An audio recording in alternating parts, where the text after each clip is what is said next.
झटपट जे मिळतं ना ते झटपट जाण्याचे चान्सेस जास्त असतात.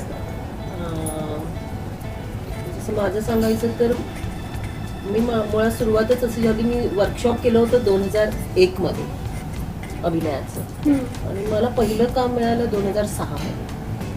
सो तेच होतं की आता होतं ना की अरे छाया कदमचं हे पण चालू आहे ते पण चालू आहे, नाही आहे. त्या 6 वर्षात म्हणजे आता जर विचार केला तर इतक्या गोष्टी घडून गेल्या आहेत. मला वाटतं की प्रत्येकाचा प्रवास वेगळा असतो आणि प्रत्येकाची गती वेगळी असते. आणि आपल्या क्षेत्रात मला असं वाटतं ना की असं काही नक्की नाही आहे आपल्याला काम मिळेल नाही मिळणार, ते कधी मिळणार.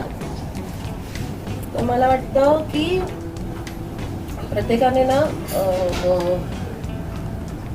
वाट बघावी. आणि मला वाटतं की या कामाबरोबर सिरियसली असं वाटतं एक काहीतरी हे नाही, मला फक्त ऍक्टिंगच करायची आहे. मी खूप जणांना ऍक्टिंगच करायची आहे, माझी फिल्मच येईल. मला वाटतं ते कराच, पण त्याच्याबरोबर आहे ना स्वतःबरोबर आपल्या फॅमिलीला पण त्या स्ट्रगलचा एक भाग नका बनवू. तर एक जोडधंदा काहीतरी असायला हवा कंपल्सरी असं.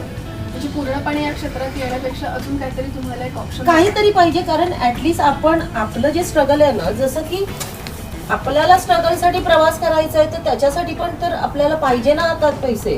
म्हणजे आता बेबी या सगळ्यांचा प्रवास वेगळा आहे, माझा प्रवास वेगळा आहे. सो मला असं वाटतं की त्यासाठी पण आपल्या हातात काहीतरी पाहिजे. मग त्यासाठी काही आणखीन गोष्टी पण आपण पडताळून बघायला पाहिजे.